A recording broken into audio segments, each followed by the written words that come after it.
নমস্কার, দেখছেন টিভি9 বাংলা। আপনাদের সঙ্গে রয়েছি আমি তন্নিষ্ঠা। আজকের হটস্পট খানাকুল, আরামবাগের খানাকুল। আমি এই মুহূর্তে রয়েছি খানাকুলে, আর এখানে যেখানে রয়েছি আমি যেতে গিয়ে এখানে থামতে বাধ্য হলাম, কারণ আপনারা জানেন একদিকে প্রাকৃতিক বিপর্যয়, অন্যদিকে ডিভিসির ছাড়া জল, এই দুয়ে মিলে পরিস্থিতি এমন হয়ে দাঁড়িয়েছে যে বানভাসী পরিস্থিতি। আর এখানেই দুর্গতরা, তারা কি করে দিন কাটাচ্ছেন, দিন যাপন কি করে করছেন, তাদের এই পরিস্থিতির কেন একটা পার্মানেন্ট সলিউশন হয় না, কেন বছর বছর এই একই সমস্যার মুখে পড়তে হয় তাদের? আজ সমস্ত প্রশ্নের উত্তর খুঁজবো। তবে যেটা বলছিলাম আপনাদেরকে, এই রাস্তা দিয়ে যেতে গিয়ে আটকাতে হলো, থামতে হলো আমাদেরকে, কারণ এখান দিয়ে আর গাড়ি এগোবে কিনা আমাদের জানা নেই। তবে দেখবো এবার গিয়ে যে গাড়িটা এগোচ্ছে কিনা। আসুন আমার সঙ্গে, সামনে যাবো, এগোবো, সেখানে আরো পরিস্থিতি খারাপ শুনছিলাম, এগোবো।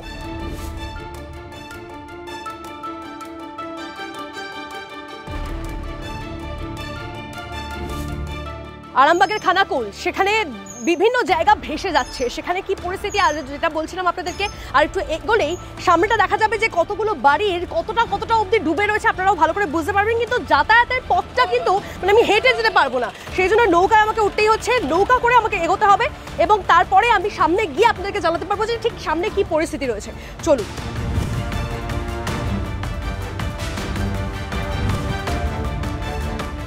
প্রত্যেক বছর এরকম হয়? প্রত্যেক বছর এরকম হয়। সমাধান কেন হয় না এরকম প্রত্যেক বছর? আপনারা কি জানান? বহুবার জেনেছি, জানে কোনো সুরাহা হয়নি। এবার আমরা প্রত্যেকটা সরকার আসে, তাদের মতো তারা সমাধান বলে, কিন্তু কোনো সমাধান আজ পর্যন্ত কেউ করতে পারে না, কোনো সরকারি। তাহলে আপনাদের এই সমস্যা তো চলতেই থাকবে, এরপরে জল নামলে তো সে তো ডায়রিয়া হবে, আরো অন্যান্য সমস্যা। হ্যাঁ, এটা হচ্ছেই। এবার পাশাপাশি প্রশাসনের কাউকে হাতে পাইনি, কোনো পার্টি আমাদেরকে দেখে না। আগে সিপিএম ছিল, সেও দেখেনি। বাদবাকি যে সমস্ত পার্টিগুলো এসেছিলো তারা কেউই দেখেনি। ঠিক আছে, এবার আমাদেরকে এরকমভাবে জল যন্ত্রণা নিয়ে চলতে হচ্ছে, চলবো। আপনারা কি ওদিকটায় গেছিলেন ত্রাণের জিনিসপত্র নিতে, এগিয়েছিলেন? আমরা ত্রাণ কোনো বছরই পাইনি, পাওয়ার দরকার নেই। কিন্তু হ্যাঁ, আমরা জানি ঘর সংসার চলবে কি করে? নিচু লাইনে যারা আছে, আমাদের উপর লাইনটা কোনোভাবে চলে যাচ্ছে, নিচের দিকে যারা আছে তারা যদি ত্রাণটা ভালোভাবে পায়, আমরা তাতেই খুশি হব। পরিস্থিতি বুঝতে পারছেন, একজন যার অবস্থা এরকম, তারও নিজের সমস্যার মধ্যে রয়েছেন তিনিও, কিন্তু তিনি বলছেন তাও তিনি একটু উঁচু জায়গায় রয়েছেন, সেই জন্য তার ত্রাণ না পেলেও হয়তো চলে যাবে, কিন্তু আরও নিচুতে যারা রয়েছে তারা যেন ত্রাণ পায়। তারা ত্রাণ না পেলে সত্যি সমস্যার মধ্যে পড়তে হবে, আর তারা সেই অভিযোগটা তাদের মুখ থেকে শুনলেন।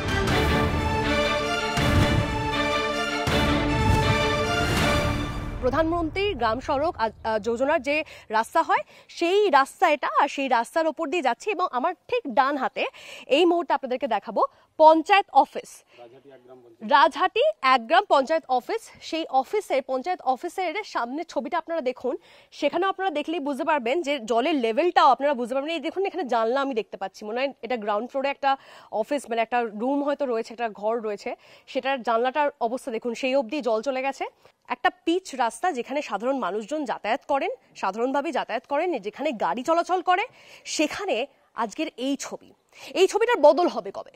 এরকম হতেই পারে যে পরের বছর ধরুন আমি আবার এখানে এলাম, আবার এখানে খবর করতে এলাম, এসে দেখলাম যে আবার এরকম ছবি।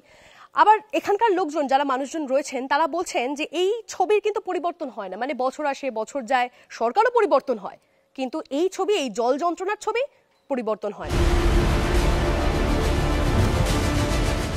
বাড়িতে থাকতে পারছেন? কোথায় থাকছেন তাহলে?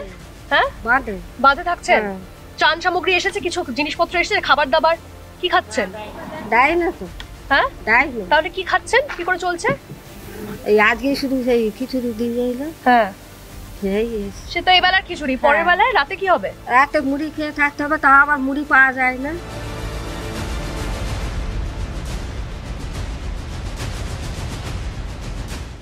ভোট এসছে, মানুষ ডুবে মরে যাচ্ছে, আর যাচ্ছে কোনো পরিষেবা আছে না? তৃণমূলের আছে না বিজেপির আছে?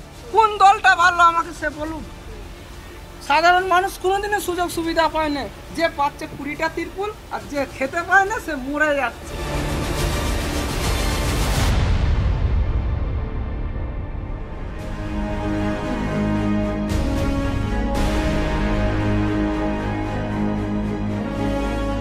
আচ্ছা, যে সমস্ত বাড়িগুলোর, এই যে এতক্ষণ ধরে আপনাদেরকে দেখাচ্ছিলাম নৌকায় করে, যে সমস্ত বাড়িগুলোতে প্রায় ডুবন্ত অবস্থা, প্রায় মাথা সমান জল বলা যেতে পারে, যে সমস্ত বাড়িগুলোতে, সেখানকার যারা বাসিন্দারা, তারা কোথায় আজ রয়েছেন? কেউ ত্রাণ শিবিরে রয়েছেন, কেউ কোথায় রয়েছেন ঠিক, কেউ তো বাড়ি শুনতে পাচ্ছি যে একতলা দোতলা যেগুলো ছাদগুলো রয়েছে, সেই ছাদেও কেউ থাকছেন।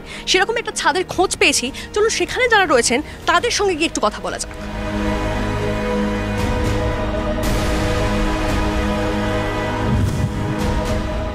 তোমার বাড়ি কোথায়? এটা এই যে নিচের তলায় থাকতো তোমরা, সেটা কি এখন ডুবে গেছে এরকম অবস্থা যে তোমরা উপরে? এতখানি জল, মানুষ চল যায় না সেখানে।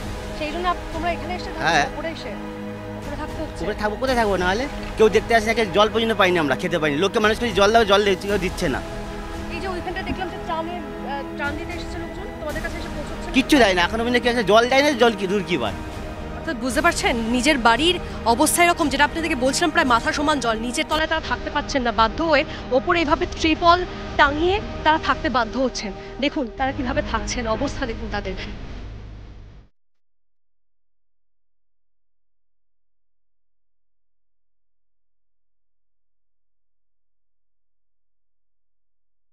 আরামবাগের খানাকুল, আর সেখানে যা পরিস্থিতি, সেই পরিস্থিতিতেই কেউ কেউ এসে ত্রাণ দিচ্ছেন এবং এখানে খাওয়া দাওয়া চলছে।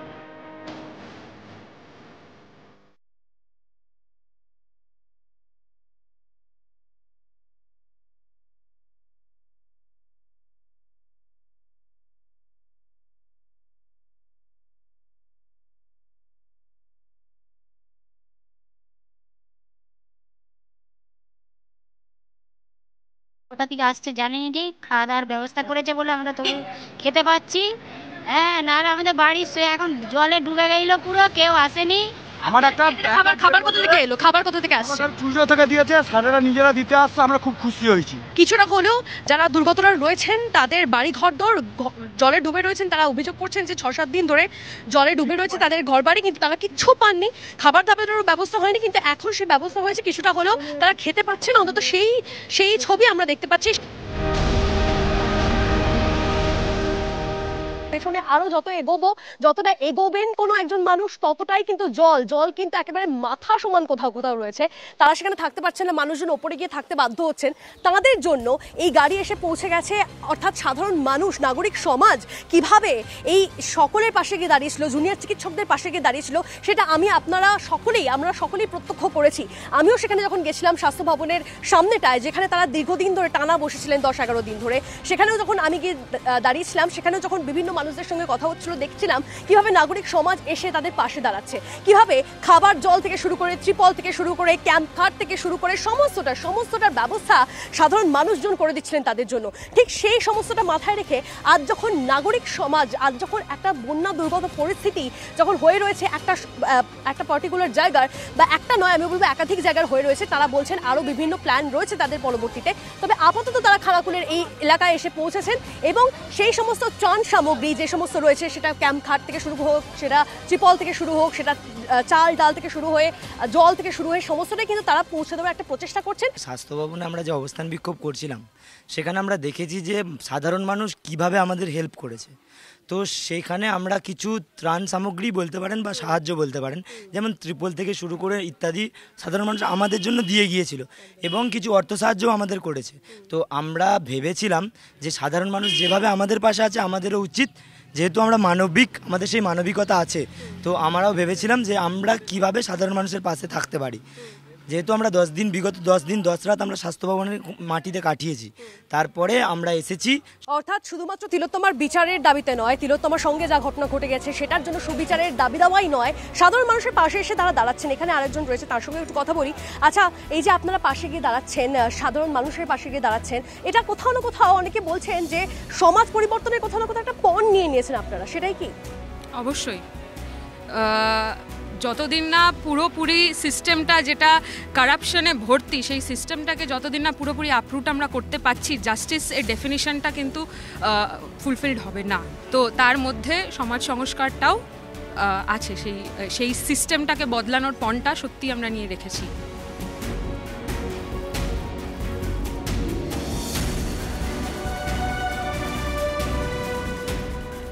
ওই যে যত সাধারণ মানুষজনের সঙ্গে কথা হচ্ছে, তারা বলছিলেন না, অভিযোগটা শুনেছেন তো, তারা বলছেন যে খাবার জল নেই, পানীয় জল নেই।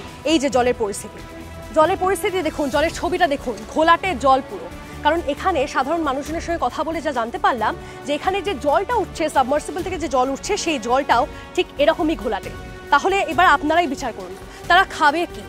এতগুলো দিন কেটে গেছে, 7-8 দিন, এখনো জলের পরিস্থিতিটা আপনারা দেখলেন, কতটা গভীর হয়ে রয়েছে আপনারা তো দেখলেন। দেখে বোঝার উপায় নেই যে সেখানে রাস্তা রয়েছে, না কোনো জমি রয়েছে, না কি রয়েছে সেখানে বোঝার অবস্থা নেই।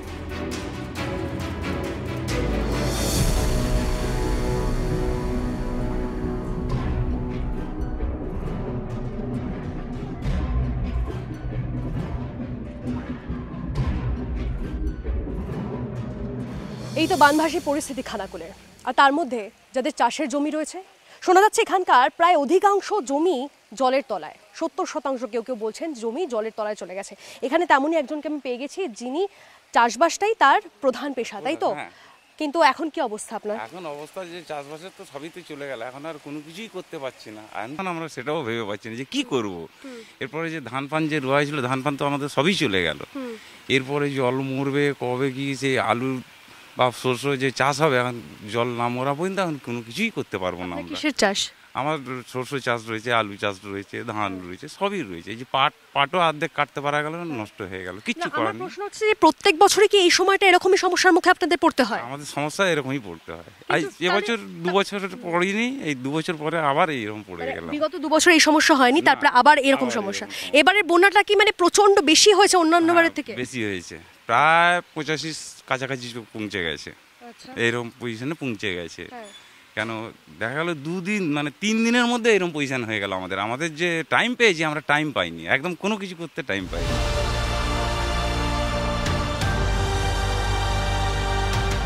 কোনো ভারী বর্ষণ নেই, কিন্তু এই যে যাতায়াতের যে রাস্তা, মেন রোড, সেখানে এরকম জল জমে রয়েছে। আর এদিকটায় যত এগোবো তত তো বেশি জল। এখানে নৌকা নিয়ে একমাত্র তাদের চলাফেরা করতে হচ্ছে। এখানেও একজন রয়েছেন, তার সঙ্গে কথা বলার একটু চেষ্টা করব। হ্যাঁ, বাড়ি কোথায় আপনার? আচ্ছা আচ্ছা, এই যে পেছনটায় এখানটা তো অনেকটা জল জমে রয়েছে, পেছনে ওই দিকটাতে যে যখনটা দেখছিলাম ওই দিকটা কি সব জমি চাষের জমি? হ্যাঁ, চাষের জমি, সেই কাউলি পর্যন্ত চাষের জমি। আচ্ছা, মানে যতদূর ওই দিকটায় জল, হ্যাঁ, যত নদী, একেবারে নদী নয়, চাষের জমি, চাষের জমি এগুলো। আচ্ছা, আপনার কি করেন পেশায়? আমি চাষবাসও করি, আর একজন কোয়াক প্র্যাকটিশনার অ্যালোপ্যাথি। আচ্ছা, চাষবাসের তো খুব খারাপ অবস্থা তাহলে। খারাপ অবস্থা, পাট তো কাটাই গেল নি। হ্যাঁ, সব জলের তলে। আর এই যে ধান রোয়া হয়েছিল, সে তো রোয়ার পরেই সব এইরকম অবস্থা। হ্যাঁ, তাহলে এবার কি করবেন আপনারা? এবার কি করব সেটাই, এখন লোন নিয়ে তো সব চাষবাস হয়েছে, এবার লোন মুকুব হবে কিনা সেটাই ব্যাপার। চাষবাসের তো ভীষণ ক্ষতি, আর চাষবাসকে কেন্দ্র করেই সমস্ত আমাদের, যেমন ধরো আমি কোয়াক প্র্যাকটিশনার, তারা পয়সা দেবে কত থেকে? এই পাট থেকে দিত বা এই ধান বিক্রি করে দিত, সেটাও পারবে না। ওই আমাদের মানে কোনো রকমে লোককে সেবা দিতে হবে, সেবাটাই দেওয়া হচ্ছে। কিন্তু ওষুধ তো কিনতে হয়, ওষুধ তো মূল যেগুলো দামি দামি ওষুধ, সে কিনবে কি করে? হসপিটালে কি তত দামি ওষুধ দিচ্ছে নাকি? হসপিটালে তত দামি, স্বাস্থ্যকেন্দ্র যাচ্ছে বটে, একটা টেট ব্যাগ নেই স্বাস্থ্যকেন্দ্রে। চাষবাসের ক্ষতি যেটা হয়েছে সেটা শুধুমাত্র এবছরের জন্য নয়, প্রায় 1 বছর খানেক তাদেরকে এই সমস্যার মধ্যে দিয়েই কাটাতে হবে। এবং তার পাশাপাশি ওই যে সাপের উপদ্রব, তারপরে জল নামলে ওই যে বলছিলাম আপনাদেরকে ডায়রিয়ার সমস্যা অনেক রয়েছে, সমস্যাগুলোই রয়ে গেছে। সমাধানটা কবে, সমাধানটা আসছে কোন পথে, এই প্রশ্নের উত্তর খুঁজছেন তারাও, প্রশ্নের উত্তর খুঁজছি আমরাও। আর এই সমস্ত সাধারণ মানুষগুলোর পাশে TV9 বাংলা, এদের কথা তুলে ধরছি আমরা TV9 বাংলা। আজকে হটস্পট আপাতত এখানেই শেষ করছি। অন্যান্য খবরের জন্য, অন্যান্য এরকম আরও ছবির জন্য এনাদের সমস্যার কথাগুলো আমরা তুলে ধরবো, তাই জন্যই নজর থাকুক আপনাদের TV9 বাংলা।